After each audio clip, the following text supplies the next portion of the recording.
Hey, what's going on guys, Games here. In this video I'd like to share 3 more games played by human players versus BBC Chess Engine, and all the games are won by human players, which is on the other hand is good because it's good that human actually can beat a computer, but on the other hand I feel a little bit depressed because it shows that BBC Chess Engine is not really that strong. But anyway, without further ado, I would like to actually start introducing the game. So the very first one is played by Brendan J. Norman. Brendan, if you're watching this video, hello man. Thanks for sharing your game versus my engine on your YouTube channel. You know what, guys? I didn't know that Brendan is actually is a YouTuber as well, like me, and he has much more subscribers. It's more than 1,000. And he gave me this little shout out on his channel, which is really nice, and I'm really happy for that basically. So Brandon, thank you so much. And assuming that Brandon is actually 2300 ELO lead chess player, it's kind of yet another masterpiece from a human player. And even though there was Brandon said those were kind of small blunders here, but for me personally I didn't really notice that. It seems like just normal positional sacrifices, and at the very end the game has ended with a crushing hack attack on a king. So without further ado, let's have a look how the game was going. So Brandon kickstarts with c4, so this is the English opening. I can't say anything else regarding the opening because I don't really know this variation at all. Well, starting from this moment it seems to be something non-theoretical already, but Arena says this is the variation.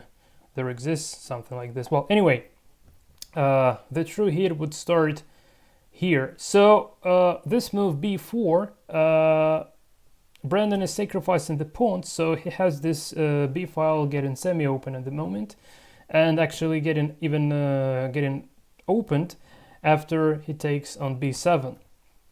And now after this exchanges in the center, well, for some reason I'm not sure if this is a blunder or not, but anyway, I think that taking this bishop is wise choice because it's kind of x-raying the king and it might end up with a complete disaster if not careful. So Brandon actually sacrifices his rook here, and again, this king side hack attack begins here, so he wants to exchange the knights and have the pawn trying to crush through the Black King's defense simultaneously, and this is what is happening actually. Now here, I think that what would be a little bit more precise from BBC's perspective, actually taking this pawn, but BBC's evaluation says that this is incredibly bad because King would find himself on the open file. This would violate the evaluation a lot, and also double pawns would be considered to be a bad thing.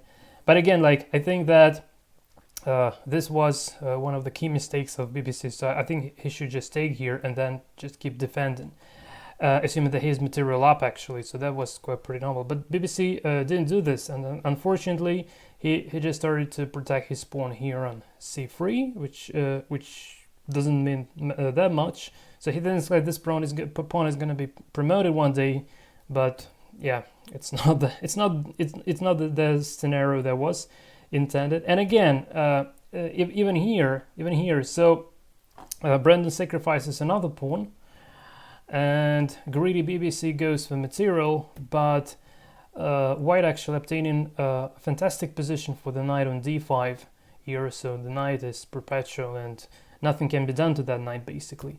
And already at this moment, taking this pawn on f6 is not an option because knight is going to weak to the king side, and that's kind of the start of the hack attack on the king already. So Brandon is just preparing the attack even more while giving up the pawns away because he doesn't really care about that, while BBC thinks that he's not gonna get mated and instead just trying to queen these 2 pawns and win due to having a material advantage. But here it starts basically. So the first move, well, I'm not sure why actually why BBC doesn't take this pawn. Well, probably there should be some sort of an immediate disaster, like I believe queen f6 check, and if it goes here then maybe check on e7, and well, I don't really know, but probably taking this pawn is incredibly bad. I could have turned the analysis, but yeah, just I don't really want it to lose the game like it was in the previous video. So anyway, let's have a look what has happened. And anyway, Brandon makes use of the fact the pawn is not being captured, and now it goes to a check, takes the rook back, and check, and queen in, and it doesn't even take a queen. Well, it's totally crushing position, and this is a checkmate. So absolutely fantastic game. I don't even have enough words to say much about it. Again, like, as far as I'm not that great chess player, I don't really want to be commented this out. Just wanted to show you this masterpiece. You feel free to download the game. I'll give you a link in the description below to actually analyze it on your own if you're interested. So we're going to the next game. So again, like bear in mind that I'm commenting the games not from the chess player perspective, but from the chess programmer perspective. So another game is played by Alexander Lidov, another guy from Talk Chess Forum, and quite surprisingly, yeah, Alexander plays kickstarts with c5 as well, with a c4 as well. And I didn't even have a look at this game before, so I'm also tempted to know how exactly Alexander managed to win here. And well, quite a fun thing that the setup, well, no, setup is a little bit different. Now knight is going to f3 instead of going to d2. Okay. Okay, but the semi-open b file is still the option here. Okay.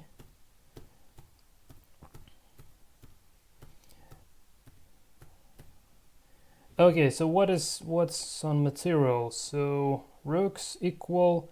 Oh, Alexander won a piece here. Yeah, not that bad, not bad at all. So Alexander seems like he won a piece eventually. How did he manage to do this? So in this moment there were kind of two pieces. Okay. So oh, this is it. Takes. So why did BBC blunder this? I'm just really wondering.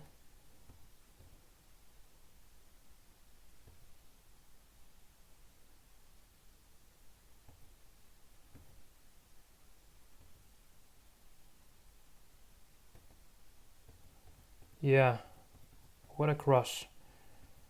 What a crush here. Okay. Yeah, now it's already the matter of technique. So yeah, he just exchanges everything, and yeah, just gonna win in the end game eventually. Yeah, another masterpiece. It's not a hack attack like in the previous game, but still, it's really impressive. It's really impressive. So yeah, just a pure execution. Okay, guys, and the very last game in the row is played by Duncan from Talk Chess as well. So, okay, Duncan is playing e4. Okay, it's a bit of a fresh air here. And, well, seems like Duncan is playing on the instant time control. I just remember this opening. I'm not sure about the time controls of the previous games. Okay. Okay, so Duncan seems to be a little bit better. He has isolated the pawn on c file.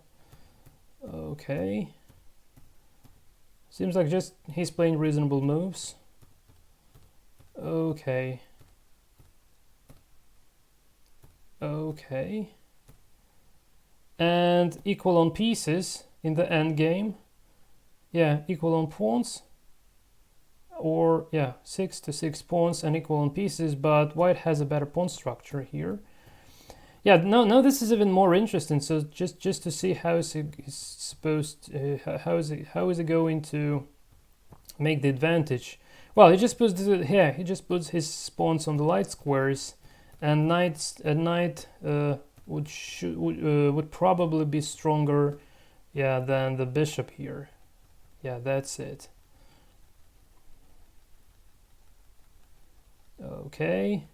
Yeah, now this is a total crush, obviously. So just really lots of pawns available, and yeah, I think he will just queen now. and that's it. Whoa, knight sack. Interesting. Okay, yeah. So just probably the bishop is gonna get exchanged for a pawn. Yeah, but king is just not on time, and yeah, white pawn is queening, and an execution here again. Well done, Duncan. Well done. Really well done. Yeah, and the checkmate here.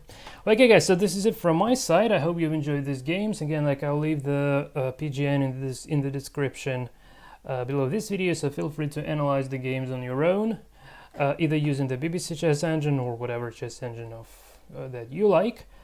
And again, like, for those of you who want to play more games versus games versus BBC, feel free to go to this site where the online version of BBC is available. So just play the game. You can set up the time control or fixed depth. Then when you play the game, just download the PGN, or also you can download the engine itself and connect this to your favorite GUI on your local system. In this case, it would be playing stronger. The initial version had the ELO of 1957, but the current version playing there is for about the 2070 ELO, 2070. Still, this CCRL testing is on the way, so I hope to get the results soon. And as always, feel free to post your games, send me your games either via the email freesouth.for.people@gmail.com or at TalkChat forum if you're registered there, or just in the commentaries below the video. So I would pick up interesting games and cover them in the next video in this series on human versus computer chess. And the very last thing, just to give an idea what am I working at the moment. So at the moment, I'm trying to hack around the so-called NNUE, which is the modern fancy evaluation based on neural networks, initially implemented in Stockfish. I'm actually forking this code from Cfish, which is the C port from Stockfish. So Stockfish is written in C++, while Cfish is written by Ronald Deman in C programming languages. It has been ported several years ago. And it's just easier for me to deal with C programming language because I don't really know C++. So what I have managed to do so far, I've managed to compile this only file that regards to this neural network interaction. So it takes the weights from this around 20 megabytes file with the weights, evaluation weights, then performs some complicated calculations which I have no idea about. It's like a black box to me.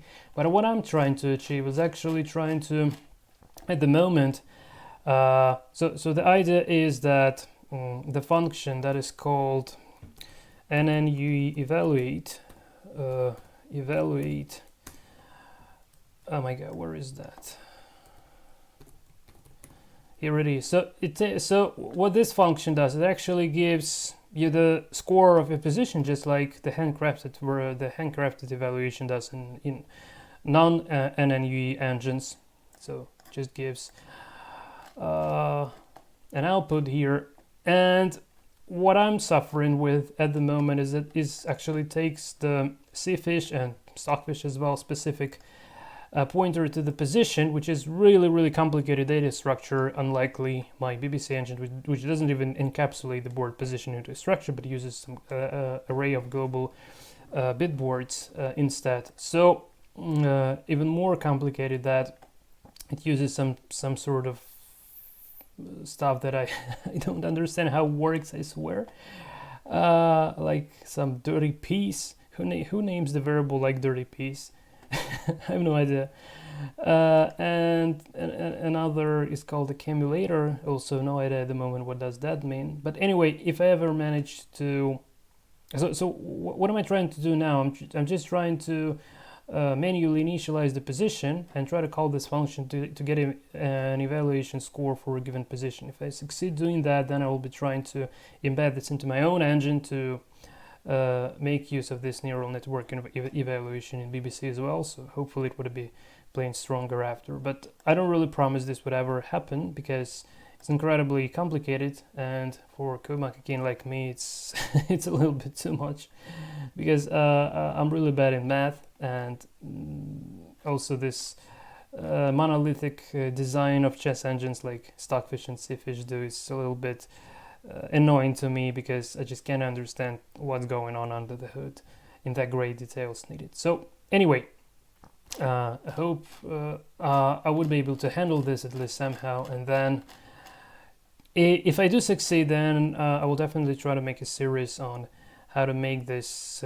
NNUE module being standalone. So you could have just tried to import this to your engine and then try to connect it to your engine easily. Maybe that's not that simple. So in my dreams, I want to do that.